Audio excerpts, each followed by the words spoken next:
हर किसी को कभी ना कभी प्यार होता ही है और कहते हैं पहला प्यार भुलाए नहीं भूलता कोई। पहला प्यार वो होता है जो सबकी जिंदगी में एक नया एहसास लाता है। पहला प्यार जिंदगी के सबसे खूबसूरत पलों में से एक होता है, लेकिन बहुत कम ही ऐसे किस्मत वाले लोग होते हैं जिनका पहला प्यार ही आखिरी प्यार हो।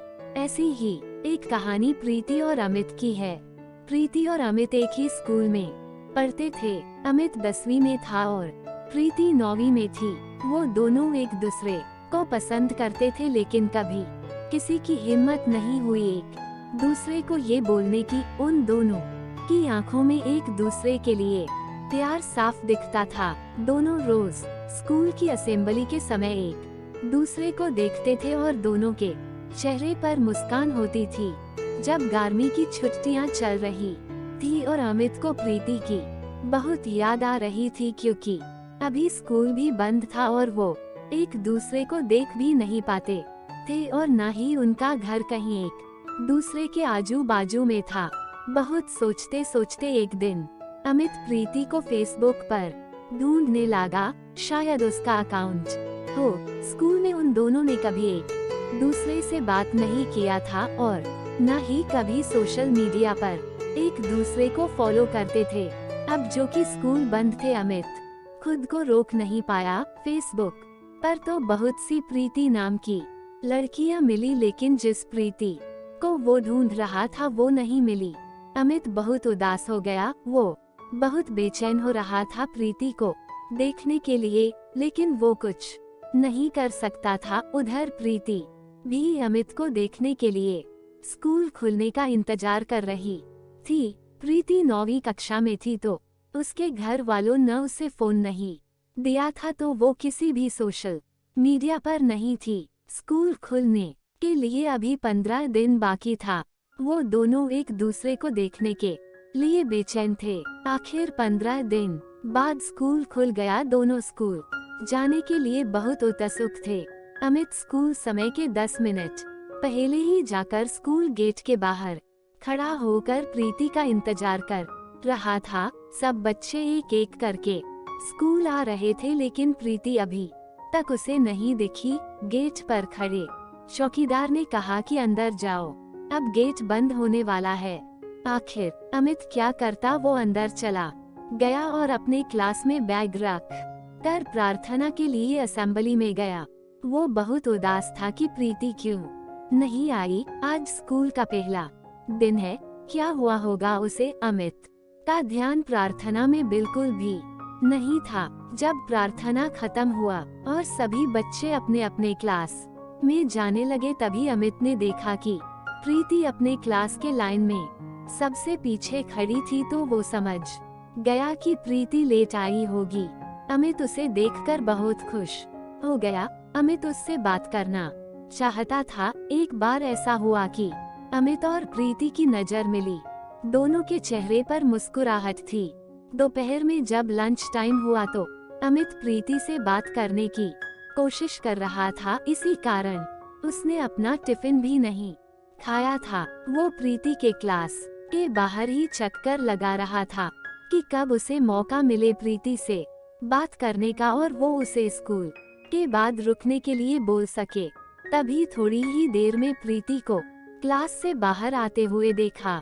वो अकेली थी। मौका देखते ही अमित ने प्रीति से कह दिया कि स्कूल के बाद थोड़ी देर के लिए स्कूल के बाहर जो बस स्टॉप है वहाँ रुकना प्लीज। प्रीति उसे देख कर बोली ठीक है और चली गई। दोनों अपने क्लास में चले गए। बस जल्दी से स्कूल का समय खत्म होने का दोनों इंतजार कर रहे थे। प्रीति के मन में बहुत से प्रश्न चल रहे थे। अमित क्या बोलेगा, मैं उससे क्या बात करूंगी। स्कूल का समय खत्म हुआ। सभी बच्चे अपने घर जाने के लिए निकल गए। प्रीति और अमित भी स्कूल से निकले और बस स्टॉप पर गए। प्रीति जब वहां पहुंची तो अमित पहले से ही वहां खड़ा था। प्रीति उसके पास गई और उसके बाजू में जाकर खड़ी हो गई। अमित का दिल बहुत जोर से धड़कने लगा था। फिर अमित ने हिम्मत जुटा कर पूछा, तुम फेसबुक पर हो? वो बोली, नहीं, मेरे पास फोन नहीं है। अमित ने पूछा, क्यों? तो प्रीति बोली, अभी मैं 9वीं क्लास में हूँ और मेरे घर पर अभी फोन चलाना मना है। अमित बोला, ठीक है। फिर दोनों के बीच थोड़ी शांति थी। फिर अमित ने पूछा, आज तुम लेट क्यों आई स्कूल? प्रीति बोली, मेरी बस छूट गई थी, मुझे देर हो गया। फिर प्रीति बोली, क्यों, तुम मेरा इंतजार कर रहे थे? अमित थोड़ा मुस्कुरा कर बोला, हाँ। फिर अमित ने पूछा कि अभी तुम घर चली जाओगी तो अगर मुझे तुमसे बात करना हुआ तो कैसे बात करूँगा? तुम अपना नंबर दो ना। प्रीति बोली, क्या बात करना है तुम्हें? अमित बोला, ऐसी कोई बात नहीं है, लेकिन फिर भी अगर बात करने के लिए मन हुआ तो। प्रीति बोली कि मेरे दोस्तों के पास मेरे पापा का नंबर है, उनको मुझसे बात करना रहता है या कुछ काम रहता है तो वो उस पर फोन करते हैं, लेकिन मैं तुम्हें वो नंबर नहीं दे सकती। और तभी प्रीति की बस आ गई और वो अमित को बाय बोलकर चली गई। अमित उधर ही रुका था थोड़ी देर तक और सोच रहा था कि वो प्रीति से कैसे बात करे। यही सोचते सोचते वो घर चला गया। उसे प्रीति की बहुत याद आ रही थी। उधर प्रीति भी रात भर सोई नहीं। उसे वो सब बात याद आ रही थी जो उसके और अमित के बीच हुई थी बस स्टॉप पर। आज पहली बार दोनों ने एक दूसरे से बात किया था। अगले दिन फिर दोनों स्कूल में मिले। दोनों खुश थे एक दूसरे को फिर से देखकर। कुछ दिनों तक ऐसा ही चलता रहा। वो दोनों बस स्टॉप पर थोड़ी देर के लिए मिलते और फिर अपने अपने चले जाते। एक दिन अमित ने सोचा, बस हो गया, मैं और ऐसे नहीं रह सकता। अब मैं प्रीति को अपने दिल की बात कह दूंगा। फिर क्या, अगले दिन बस स्टॉप पर प्रीति से मिलने गया तो बहुत ही हिम्मत जुटा कर गया था। अमित अंदर से बहुत घबराया हुआ था कि प्रीति क्या बोलेगी। जब वो बस स्टॉप पर मिले तो प्रीति उससे अपने परीक्षा के बारे में बात कर रही थी। तभी बीच में अमित बोल पड़ा, मुझे तुमसे कुछ बात करनी है। प्रीति बोली, हाँ बोलो। अमित चुप हो गया। उसके दोनों पैर कांपने लगे। फिर उसने आंख बंद कर के जल्दी से बोल दिया, आई लव यू। ये सुनते ही प्रीति का दिल जोर जोर से धड़कने लगा। उसे समझ नहीं आ रहा था कि वो क्या बोले। अमित ने उससे कहा, कुछ बोलो, तुम क्या सोचती हो मेरे बारे में? प्रीति चुप ही थी। अमित ने कहा, मुझे इंतजार रहेगा तुम्हारे जवाब का, और उधर से चला गया। प्रीति उधर ही रुकी थी। फिर कुछ ही देर में बस आई और वो भी चली गई। दोनों रात भर सोए नहीं। प्रीति सोचती रही, क्या बोलूं मैं अमित को? ये सब जो हो रहा है सही है या गलत है? अमित बेसब्री से कल का इंतजार कर रहा था प्रीति के जवाब के लिए। अगले दिन अमित स्कूल पहुंचा और देखा कि प्रीति आज स्कूल ही नहीं आई तो वो और ज्यादा बेचैन हो गया। प्रीति स्कूल क्यों नहीं आई? उसके मन में ऐसे बहुत से प्रश्न चल रहे थे। वो किसी को कुछ पूछ भी नहीं सकता था। वो नहीं चाहता था कि स्कूल में ये बात किसी को पता चले और प्रीति को कुछ परेशानी हो। वो बस प्रीति के बारे में ही सोच रहा था। पढ़ाई में बिल्कुल भी ध्यान नहीं था उसका। स्कूल खत्म हुआ तो वो सबसे पहले बस स्टॉप गया जहाँ वो रोज प्रीति से मिलता था। कुछ देर वही खड़ा था और फिर उदास हो कर घर चला गया, इसी उम्मीद में कि कल जब प्रीति स्कूल आएगी तब उससे सब पूछ लेगा। अगले दिन प्रीति स्कूल आई थी और स्कूल के बाद वो उसी बस स्टॉप पर अमित से मिली। प्रीति के आते ही अमित उससे पूछने लगा, क्या हुआ था कल? तुम स्कूल क्यों नहीं आई? प्रीति बोली, कुछ नहीं, लेट हो गया था। अमित ने बोला, तो क्या हुआ, लेट ही आ जाती, जैसे पहले आई थी देर से। प्रीति बोली, नहीं, ज्यादा लेट हो गया था क्योंकि मैं लेट सोकर उठी थी।